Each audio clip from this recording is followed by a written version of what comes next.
সুখ দুঃখ আনন্দ বেদনা সব কিছু নিয়েই তো আমাদের জীবন। হ্যালো ভিউয়ার্স, আসসালামু আলাইকুম।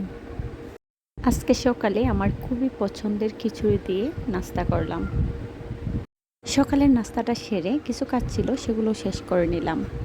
এখানে পেঁয়াজ রসুন আর আদা নিয়ে বসে পড়লাম, কেননা আমার আদা বাটা পেঁয়াজ বাটা সব কিছু শেষ হয়ে গেছে, তাই ভাবলাম সকাল সকাল আজকে এই কাজটা সেরে ফেলি। আমরা মেয়েদের কত পরিবর্তন, তাই না? বিয়ের আগে পেঁয়াজ কাটবো দূরের কথা, যদি কেউ পেঁয়াজ কাটতো তখন পাশেই যেতাম না, চোখ দিয়ে পানি চলে আসতো। আর এখন একা একা কত পেঁয়াজ কাটি, কই চোখ দিয়ে তো পানি আসে না। আস্তে আস্তে সব কিছু অভ্যাস হয়ে যায়।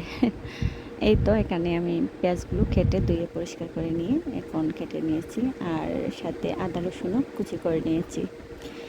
সবগুলো কুচি করা শেষ করে এখন আমার কিছুটা কাজ ছিল সেগুলো সেরে এসে ব্লেন্ডার করে নেব।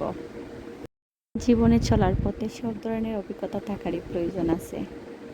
আর হ্যাঁ, আমরা মানিয়ে নিতে পারি। একটা সময় কিছুই পারতাম না, এখন সব কিছুই পারি। ইনশাল্লাহ ভবিষ্যতে হয়তো আরও পারবো, আরও শিখবো। এই তো আমি সব সময় যে মশলাটা রান্না করার জন্য রাখবো সেটা এটার মধ্যে রেখে দিয়ে নর্মালি রেখে দিব।